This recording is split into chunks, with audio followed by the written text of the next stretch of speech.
Fala Brasília, sempre mostrando um pouco também dos bastidores da atividade no Congresso Nacional, em todos os auditórios, sempre acontecendo algum tipo de reunião de comissão, de debate da sociedade com parlamentares, né?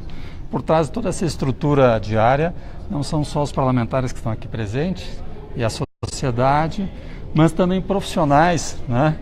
Que dentro da estrutura pública, dentro da estrutura do Congresso, representam interesses de setores de carreira, setores econômicos que legitimamente buscam, né, construir um panorama melhor para a sua área, né?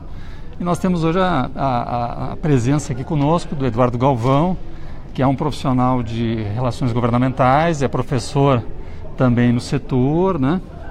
E vamos conversar um pouquinho com ele a respeito dessa atividade, da importância hoje, né, desses profissionais que levam para governo e para Congresso, né, o que a sociedade aspira, né, e o que está evoluindo nessa área, o que ela vem mudando, né? Primeira coisa, Eduardo, bom, bem-vindo. Né? Obrigado, Sérgio, obrigado pela oportunidade.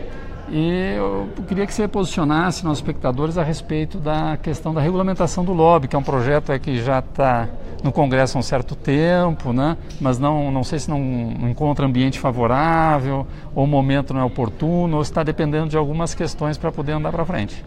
Sérgio, essa questão ela é bastante controversa e o projeto de lei já está tramitando há alguns anos no Congresso Nacional. O assunto ficou parado durante algum tempo e recentemente, já no âmbito da Comissão de Constituição e Justiça, houve uma grande audiência pública onde os setores debateram junto com o Poder Legislativo, junto com o Poder Executivo, para achar uma melhor solução para um projeto de lei que tinha uma redação pautada para um cenário antigo. Então a proposta era vir com uma redação que trouxesse respostas para os novos anseios, os novos desafios da sociedade nesse momento. Então a nova regulamentação do lobby, como está sendo discutida hoje no Congresso Nacional, ela é pautada pelos pilares que são indicados pela OCDE, a Organização do Desenvolvimento dos Estados Americanos, para a regulamentação do lobby, que são o acesso, diálogo e a transparência.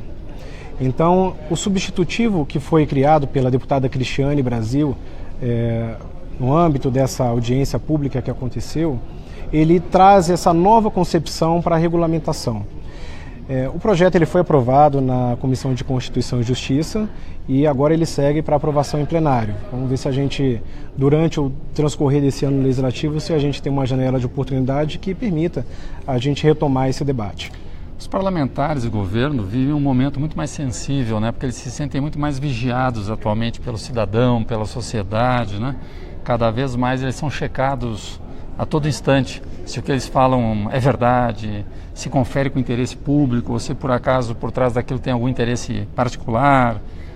Nesse novo contexto, como é que as relações governamentais, que é um setor que cada vez está se profissionalizando mais, percebe a sua atuação? Conta mais o que o governo pensa, conta mais o que o congressista pensa, ou também, hoje em dia, também tem que atender um flanco para esclarecer os formadores de opinião, a imprensa? Sérgio, aquela concepção de democracia exercida unicamente no dia da votação, a democracia de um dia, você vai lá, vota no seu representante e dali para frente, durante o mandato dele, ele decide para você. Essa concepção de democracia unicamente representativa, ela já está superada há muito tempo, né? Hoje o que a sociedade demanda, o que a sociedade anseia, não só no Brasil, mas no mundo inteiro, é de uma democracia cada vez mais participativa, cada vez mais envolvendo os setores sociais.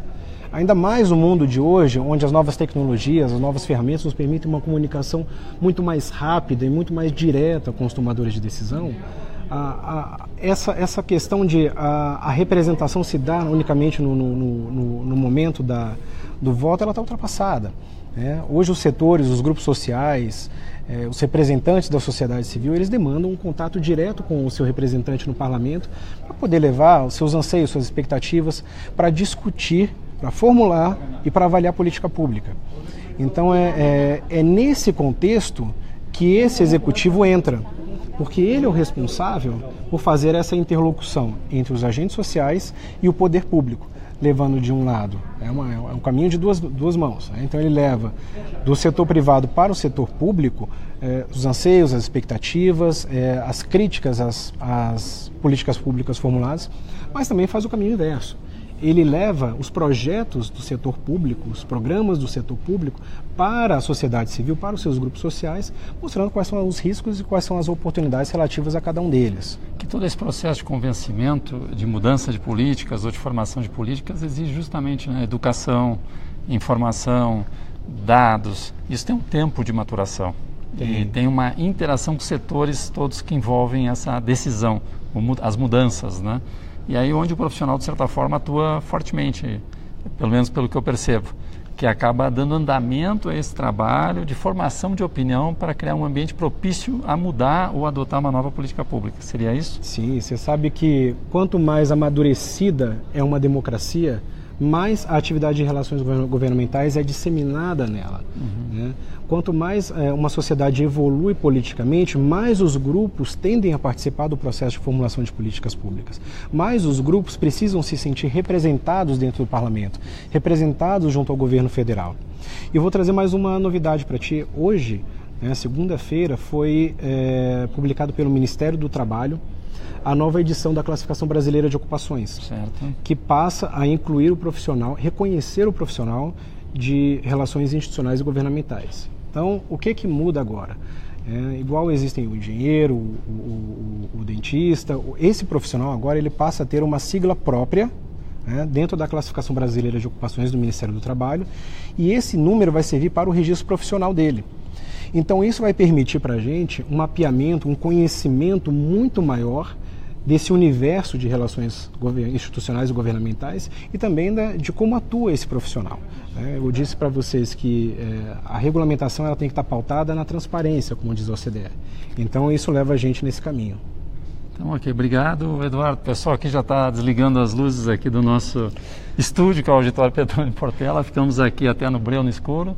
Mas agradeço, vamos continuar essa conversa em outros momentos a respeito da atuação de relações governamentais, como construir políticas públicas de forma, a partir de setores de carreira, setores econômicos, de uma maneira transparente e produtiva para todos, né?